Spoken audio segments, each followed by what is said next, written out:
Good morning, Facebook friends and followers and so forth, and maybe brides-to-be, couples-to-be. It's not just a bride, there is a groom also. It's easy to say brides-to-be, and in the world of weddings, the bride seems to be kind of the focal point of the entire show, if you will.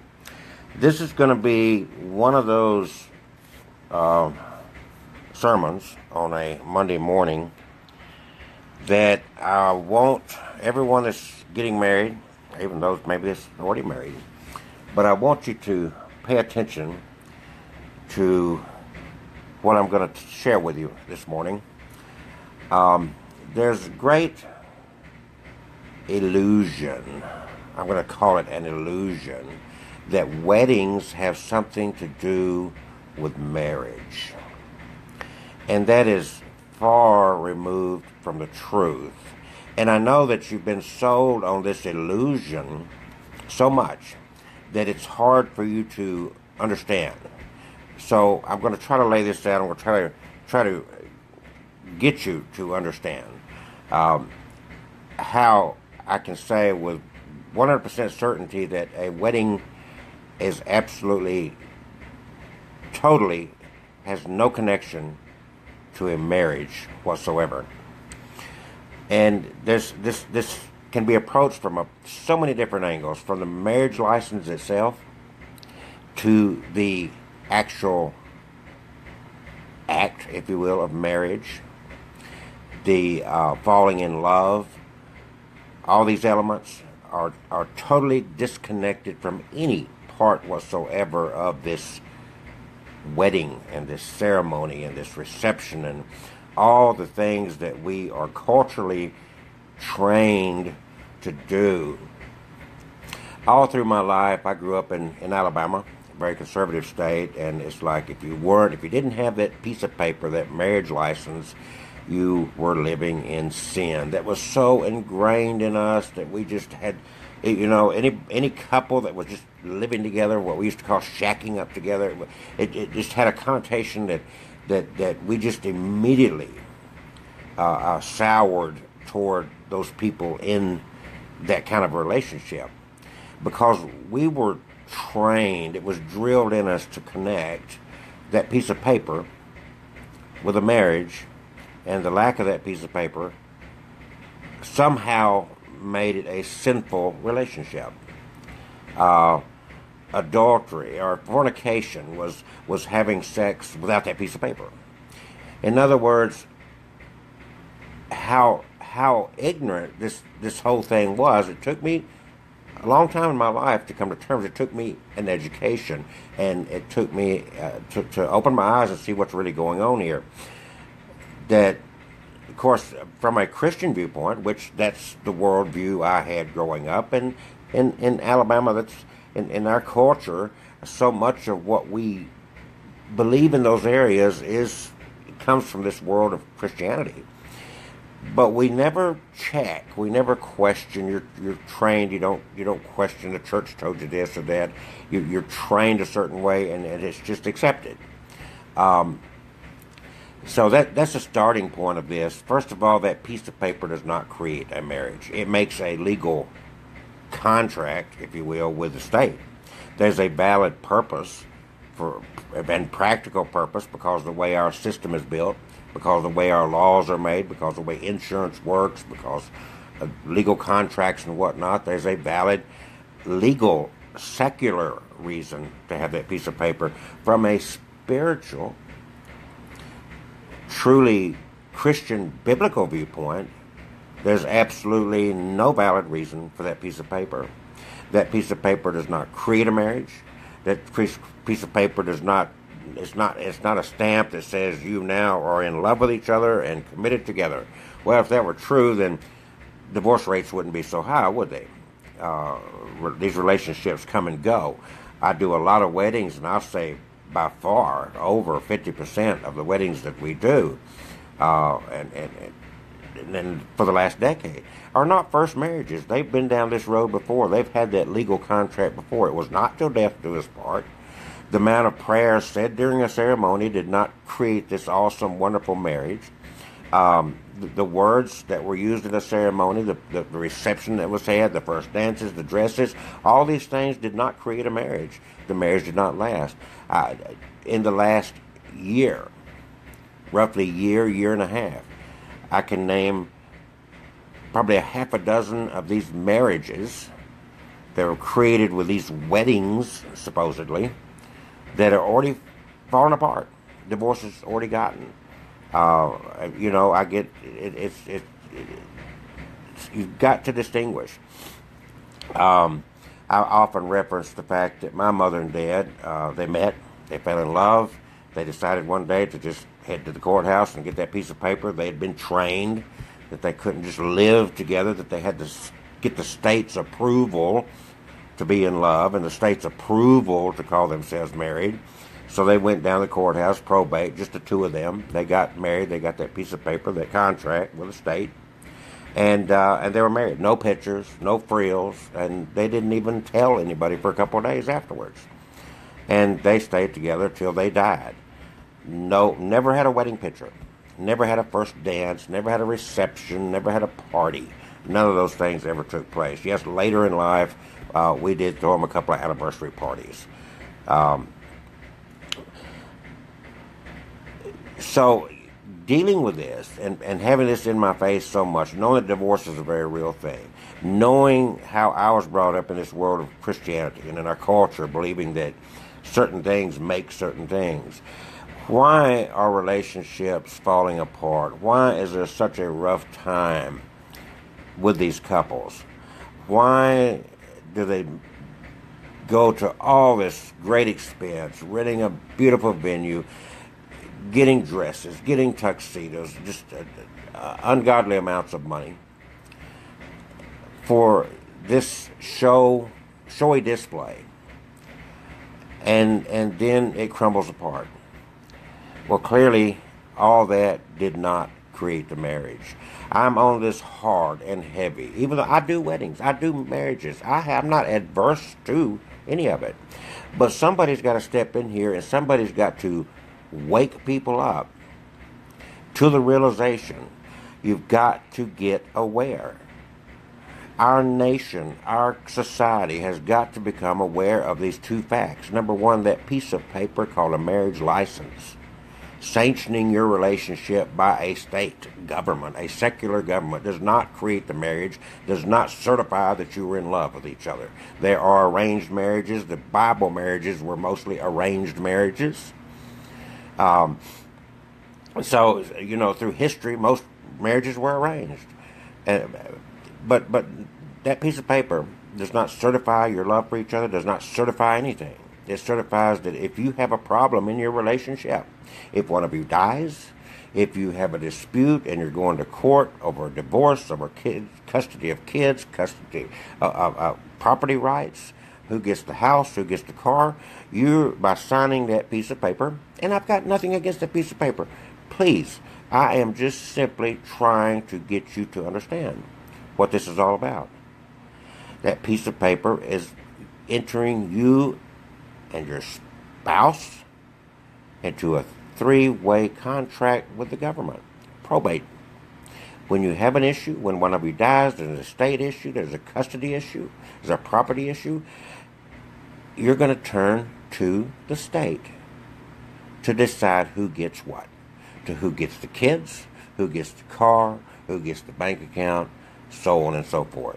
That is what that piece of paper is about. Up until the 20th century, in fact, up until about 1929 of the 20th century, marriage records, birth records, all these records were kept in the family Bible. Why? Because the state did not keep records. Up until the mid-1800s, there was no marriage licenses. The Founding Fathers did not have that piece of paper we call a marriage license or a marriage certificate. They did not go to the government and seek a government stamp of approval on their relationship. Again, there is valid reason for that piece of paper because the system we've built for insurance, for property rights, and those sorts of things, there is valid, legitimate reasons, legal reasons to want that piece of paper. but you're not living in the purest definition, interpretation of the Christian Bible. You are not living in sin if you don't have that piece of paper. It just is not true. That's BS. That wedding, no matter what venue you go to, no matter what dress you wear, no matter what tux you wear, no matter what flowers you have, no matter who you have stand up beside you, no matter who you have stand up in front of you, none of that creates the marriage. You and your partner create that marriage by the love that you have for each other.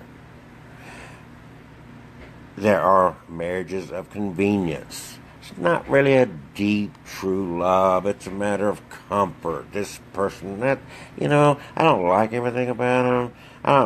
I've got some affection for him, but I'm tired of dating, and I don't want to be alone, and I'm not uncomfortable with this person. That happens. Believe it or not. You can read it. You can feel it. It's like these people are not madly in love. They just doing this. It's just comfort and convenience. Happens all the time. Partners in life, when I was young, you didn't dare look outside your church family for a partner. A Baptist would marry a Baptist. A Catholic would marry a Catholic. That's the way it rolled. That's only changed in the last few decades, where now with the internet and the world opening up, we're becoming more interconnected, that a Catholic will marry a Baptist, an atheist will marry a Catholic. Because none of those things create the basis for a solid relationship. A belief in a God, a belief in any supernatural whatever is not the basis of creating a solid relationship.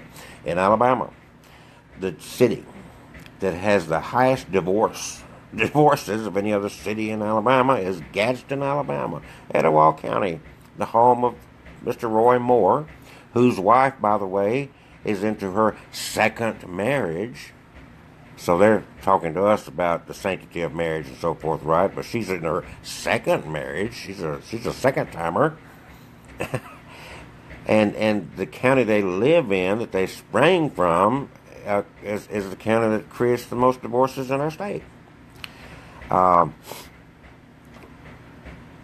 Weddings do not create a marriage. A wedding is simply a public display of your relationship. That is all it is. I've married people at a booth in the Waffle House. I've married a couple in the aisle of a Belk's. I've married a couple in the parking lot of a Walmart. I've done a nudist wedding at a nudist colony over toward Leeds, Alabama, where they didn't spend any money on clothes whatsoever. Still friends with that couple. They're still madly in love with each other. Their expense for their wedding was like, what? $0, except for the cost of the marriage license and the few dollars they gave me. And they're just as married as any of these couples that rented a big venue and had big this and big that and blah, blah, blah. I'm sorry, but that's just a fact. You've got to distinguish between, and I don't care what Mama says, I don't care what Daddy says, I don't care what Preacher Bob says. Preacher Bob is wrong. Your daddy's wrong. Your mother's wrong. You're not living in sin if you don't have a piece of paper issued by the government. If that's true, then everybody before the 1850s would have been living in sin. This wedding, again, has nothing to do with a marriage. If that were true, if saying a prayer, and I've seen this, I've seen a couple who just did not believe, they're agnostic or atheist, they had a wedding, and Dad insisted on saying a prayer, either at the reception or during the ceremony or sometime. We got to invoke God in this. That didn't change anything. It's words. It is words. It's meaningless, futile words. Words can move emotion. We go to a movie and we're moved by some tearjerker movie. We hear words. Words can be powerful.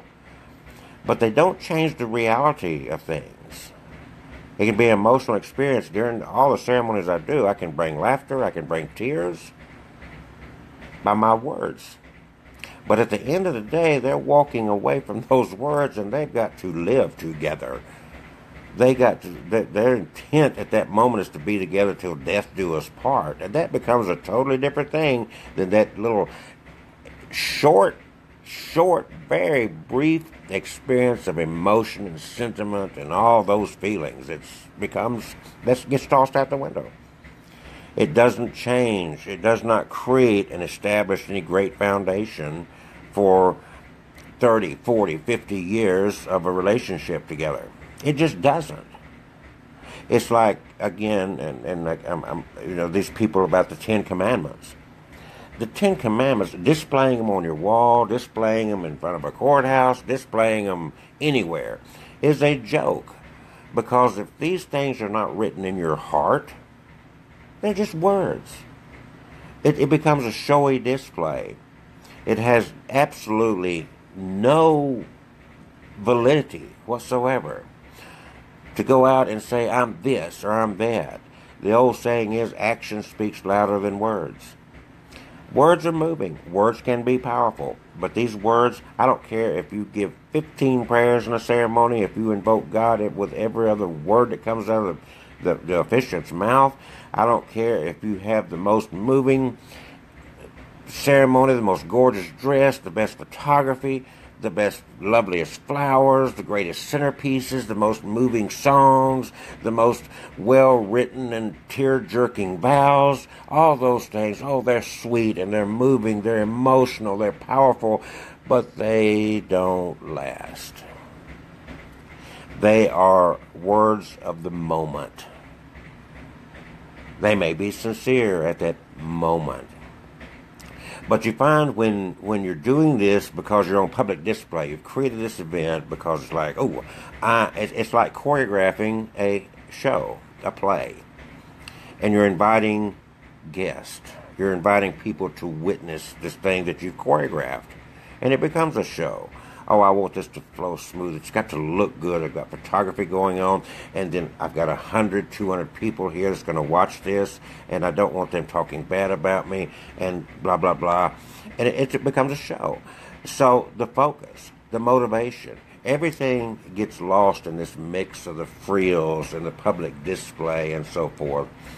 In our world of Facebook and social media, people, it's like I see some couples, they just constantly have to put their love on display on social media.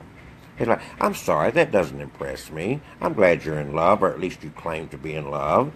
I'm glad that you're posting smiley pictures of yourself. Boo-hoo, I'm happy for you. But that's not what counts. That becomes nothing but public display. It's almost like a braggart sort of a thing. It's like I've got to make a public announcement, which is totally adverse to anything Christian, by the way. If you read, of course, Jesus' Sermon on the Mount, you don't do that. Of course, the Christian doesn't read the Sermon on the Mount, so they wouldn't know that, would they? Those things are private. I don't have a need to stand up in front of a group of people and just go on about how just madly in love I am with somebody. That cheapens it. So it's fine if you want to do these things. My intent here is not to tell you not to do these things. My intent is to get across very clearly that a wedding is not a marriage. That a wedding has nothing to do with a marriage. A marriage is created for the rest of your life, day in and day out, 24/7. A wedding is a very short, few-hour experience. In fact, the wedding itself is due 20 to 30 minutes. That's the wedding. The rest of it's a party. The rest of it is nothing but a party. A wedding is, you don't have a 4-hour wedding. Well, maybe Hindu or Catholics, there's some that do, yes. But on a traditional level in our country, in our culture, the average wedding is 20, 30 minutes. That's the wedding.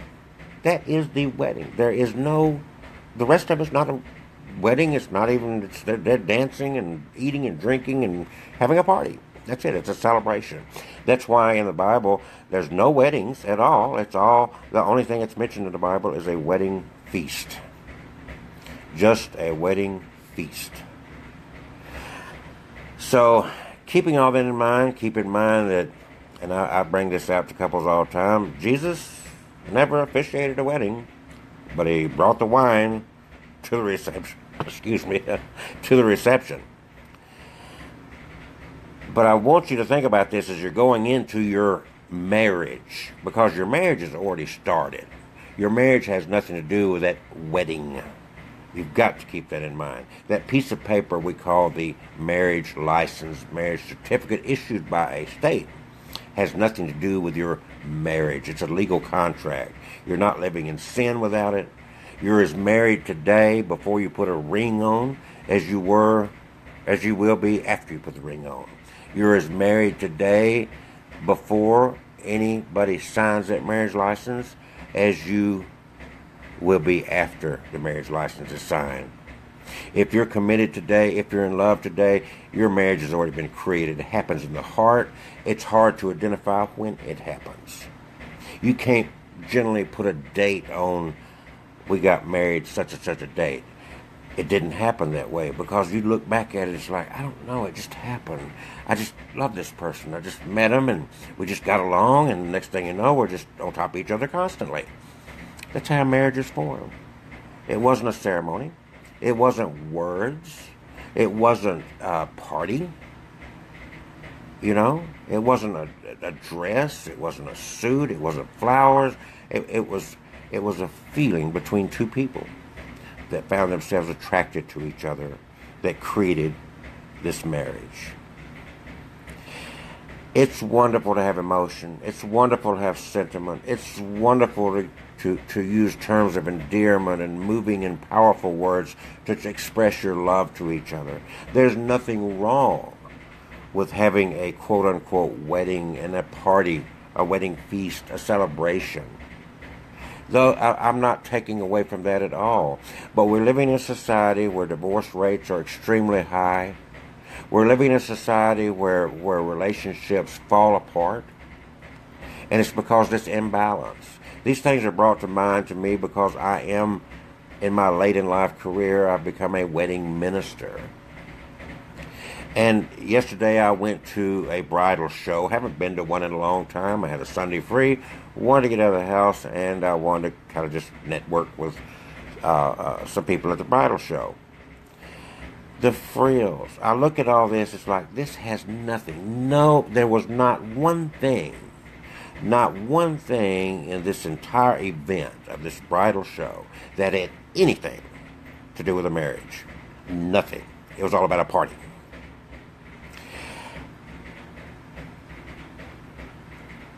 This is my intent. I'm going to work on all the words that I can come up with to convey the reality of these two very important things. One being that marriage license does not create a marriage. That marriage license has nothing to do with the reality of your marriage. You're not living in sin if you don't have that piece of paper. That's number one. And that's from a Christian viewpoint, if you're a Christian. That's from a biblical viewpoint, if you try to live a Bible-based life. Two, what we call a wedding. All these weddings and all these wedding venues and all this stuff and these dresses and so forth have nothing to do with your marriage. Zero. There's no connection. Nothing in that creates that marriage. The 20 minutes or so of talking about marriage does not create your marriage. The prayers you open up with and say during that 20, 30 minutes does not create your marriage. It does not bring any God into your marriage. It does not change your philosophies. It does not change your beliefs or how you're going to live your life. Most couples do not ever even remember the words they used during their wedding ceremony. They never talk about it again, generally speaking, because that did not create it. The moving, powerful moments that created that marriage happen in silence or in quiet times together, snuggling on a couch, driving down the road, in times of privacy, in times that they were together alone. That's when the marriage was created. It wasn't created when you stood before 100, 200 people in expensive dresses and tuxes and photographers and videographers and so forth. That's not when the marriage was created. This is important. This is so important that people come to this. It's so important that these couples realize this. Nobody's talking to them. None of these photographers, none of these venues, none of these caterers, none of these DJs, none of these wedding professionals are going to share this kind of information with you because they are in it for the bucks. They're in it for the dollars. Oh, they act like they love you. And sincerely, I'm sure they want the best for you, but they are in it for the bang for the buck. And that's it. I, as a minister, trained to be a minister, whether you agree with my personal views toward God and all this other stuff does not matter, because I am genuinely concerned about your marriage, not your wedding. Your marriage, because there's a big difference. There's no connection between a marriage and a wedding. Absolutely no connection between a marriage and a wedding. You're simply putting your marriage on public display. That's the closest thing you'll get to a connection between a wedding and a marriage, is you're putting that on display for a short period of time. You've got to live with this constantly for the rest of your life. That's what the hope is. So that's the importance. That's what I'm talking about this morning. I hope that you listen. Believe me, I don't go on like this when I'm at your wedding. I want you to be happy. I want you to enjoy yourself. I just want you to be balanced in the way you're viewing it, because I want your marriage to last. I want you to have a happy and successful marriage. And as I say in one of my quotes, a happy marriage is not something that just happens. A successful marriage does not just happen. It has to be created. And it's created day in and day out for the rest of your lives. And I'm sorry for you that no one else in this wedding world is sharing this information with you, because it is much needed in the world of marriage. I really appreciate you taking the time to listen. I'm going to be putting something out like this on a constant basis. We are in the booking season, as they say. We just went through the season of engagements, and this is very important information. It's so easy for us to get caught up in this party and in this public display of our relationships and so forth, that we nobody's dragging us back in. Nobody's reeling us back into a little reality here, because at the end of the day, all this excitement and build up and going to this big day is going to end. And that short few months, or however long you spent planning, and then that short day that just flies by is going to be history. And then you're going to go home, and you're going to wake up. Your teeth's not going to be brushed, your hair's not going to be combed, your armpits are going to smell, you're going to get sick, you're going to vomit, you're going to belch, you're going to fart, you're going to do all these very human, real things that is far removed from the wonderful glory of this few-hour little celebration you had. And that's when the reality comes in. Do I really love this person, or was this just, all this other superficial and fleeting? And that's what I want you to grasp as you go into this affair, that you've got to get over this fleeting affair and deal with this reality. Okay, I hope everybody has a great week, and they've got a little warmth coming in, and with a little warmth coming in here in central Alabama, we have, of course, rain. And so anyway, I hope everyone's doing good. There's been a bug going around. I hope everybody's getting over that, and I wish everybody a very happy and pleasant week. And I'm always available to talk to you about your marriage and your wedding. 205-473-1932. My email is Kelsey at kelseygraham.com. That's KelseyGraham.com. I'm not a favorite of Facebook communications, but if you message me, I will undoubtedly at some point get it. I prefer telephone conversations and face-to-face meetings. So at any rate, have a great week, and we'll be talking again soon. And congratulations if you are in love and your marriage is already being created. Talk to you later. Bye.